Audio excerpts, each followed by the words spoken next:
जो कातिल सबसे बड़ा था, जो कातिल सबसे बड़ा था, जिद में जो अपनी अड़ा था। जो कातिल सबसे बड़ा था, जिद में जो अपनी अड़ा था। गुंबद में चढ़कर जो खड़ा था, चलाया था सबसे पहले जो फावड़ा था।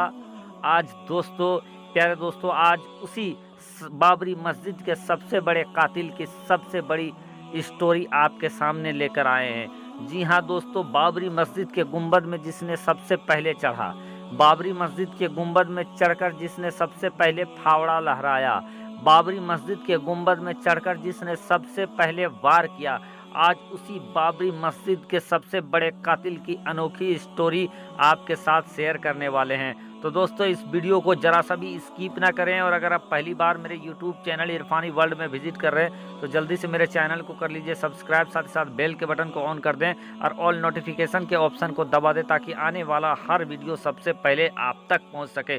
दोस्तों, रोंगटे खड़ा कर देने वाला बाबरी मस्जिद में सबसे ऊपर खड़े इंसान की एक अनोखी स्टोरी लेकर आपके सामने आए हैं। जी हाँ दोस्तों, बलवीर सिंह, वो इंसान जो सबसे ऊपर सबसे पहले चढ़ा बाबरी मस्जिद में, जिसको सबसे बड़े कातिल के रूप में दुनिया देश के सामने लाया गया, जिनकी पोस्टर का बड़े बड़े फ्रेम में उसका पोस्टर बनाया गया, आज उसी बाबरी मस्जिद के सबसे बड़े कातिल की अनोखी स्टोरी आप तक पहुंचाएंगे। सुना था गिरा दो मस्जिद, सुना था गिरा दो मस्जिद, इस्लाम मिट जाएगा। सुना था गिरा दो मस्जिद, इस्लाम मिट जाएगा। उस बेखबर को क्या पता था कि उसके अंदर के कुफ्र पिट जाएगा।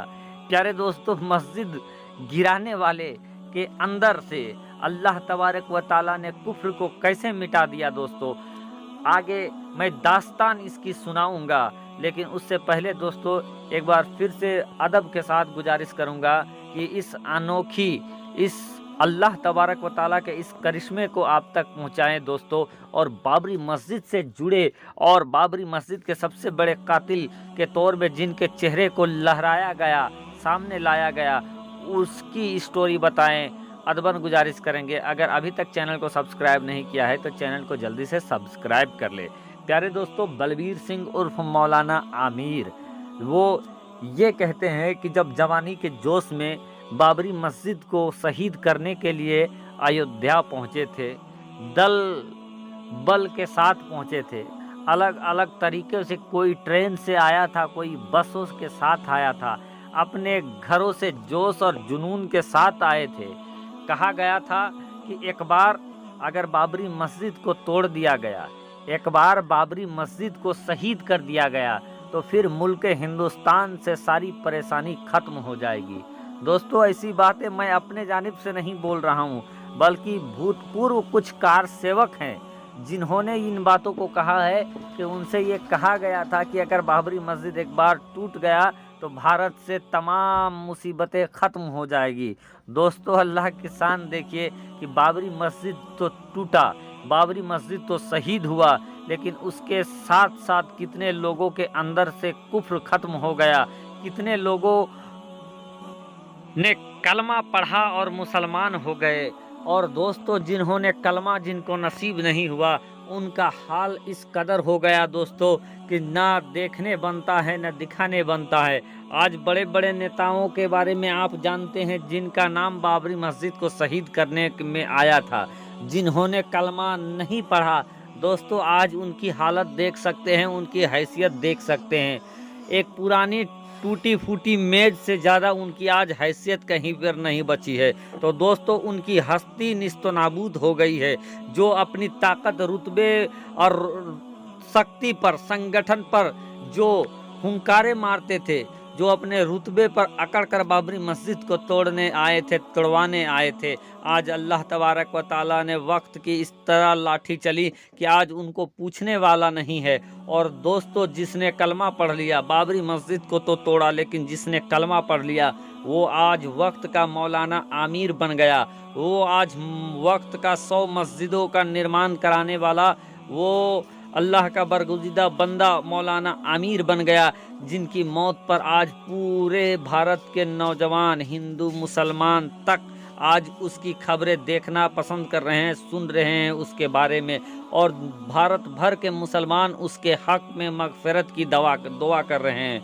प्यारे दोस्तों, तो मैं बात कर रहा था कि जब कैसे इन लोगों को ये कहा गया था कि अगर एक बार बाबरी मस्जिद शहीद हो जाएगा तो सभी तरह के मुश्किलें ख़त्म हो जाएंगी, लेकिन कुछ कारसेवकों ने अपने बयान में ये कहा दोस्तों कि ये उनकी भूल थी, क्योंकि बाबरी मस्जिद तो टूट गया, समय गुजरते गए, बहुत सारे लोगों ने राजनीतिक करके बड़ी बड़ी सियासत के कुर्सी में पहुंच गए, अपने नाम को ऊंचा कर लिया, रुसूख पा लिया, सत्ता पा लिया, लेकिन जो मजबूरी हिंदुस्तान में थी, जो बेरोजगारी हिंदुस्तान में थी, जो कमियां हिंदुस्तान में थी, वो आगे नहीं बढ़ पाया, वो खत्म नहीं हो पाया। प्यारे दोस्तों, बाबरी मस्जिद को तोड़ने वालों और सबसे पहले गुंबद में चढ़ने वालों का नाम लिस्ट में एक नाम खेमराज का भी आता है, जो मध्य प्रदेश का रहने वाला था, मध्य प्रदेश के राजधानी के समीप का रहने वाला था। दोस्तों, अगर इसकी स्टोरी, इसकी हिस्ट्री आप अगर दिल से अगर सुन लेंगे तो दोस्तों आप किसी भी मस्जिद को तोड़ने से पहले 100 बार सोचेंगे। दोस्तों, खेमराज तो जवानी के जोश में चढ़ गया था, गुंबद सबसे ऊपर जब चढ़ गया, जब गुंबद को तोड़ा गया दोस्तों तो वो धड़ाम से नीचे गिरा, और सबसे ऊपर जिसको चढ़ते हुए आप देख रहे हैं दोस्तों, ये वही बलबीर सिंह है जो आज का मौलाना आमिर बन गया और अब इस दुनिया को छोड़कर चले गया है। प्यारे दोस्तों, खेमराज इसी गुंबद के साथ नीचे जमीन पर गिरा था, और जब जमीन पर ये खेमराज गिरा दोस्तों तो इसके ऊपर गुंबद का मलबा आकर लग गया। किसी तरीके से इसकी जान तो बच गई, लेकिन जब खेमराज कैमरे के सामने आया तो उसने अपनी दर्द भरी जो कहानी बताया दोस्तों, सुनकर रोंगटे खड़े हो जाएगा कि किस तरीके से अल्लाह का आजाब इलाही में ये इंसान गिरफ्तार हो गया। कहता है दोस्तों, वहाँ से गिरने के बाद इसका निचला हिस्सा ही खत्म हो गया, कमर ही टूट गया। बहुत देरी तक इसको अयोध्या के हॉस्पिटल में इलाज कराया गया, लखनऊ में इलाज कराया गया, लेकिन तमाम इलाज करने के बावजूद भी किसी तरह का सुधार नहीं हुआ। और दोस्तों, वो कहता है कि लगभग 28-30 सालों से मैं अपने घर में पड़ा हूँ। पहले तो कुछ लोग पूछ भी लेते थे, लेकिन वक्त के साथ अब लोग पूछते भी नहीं है। हालत इस कदर हो गई है दोस्तों कि जो जवानी के जोश में, जो ताकत की वजह से जो बाबरी मस्जिद अल्लाह के घर को तोड़ने के लिए चढ़ा था, उसी जो जिसने अपने हाथ में फावड़ा उठा रखा था, मस्जिद को शहीद कर रहा था, ताकत दिखा रहा था, अब उसी के बाजुओं में इतनी ताकत तक न रही कि एक गिलास पानी उठाकर पी सके। यानी दोस्तों, बाबरी मस्जिद की ये एक अहम सच्चाई है जो लोगों को छुपाया जा रहा है, लेकिन दोस्तों सच्चाई छुप नहीं सकती, बनावट के वसूलों से खुशबू आ नहीं सकती है कागज़ के फूलों से। दोस्तों, एक तरफ बलबीर सिंह है जिसने ईमान कबूला, आज दुनिया उसके लिए दुआ कर रही है। एक तरफ खेमनाथ था जो गिरा और उसकी हालत बद से बदतर होकर दुनिया छोड़ा।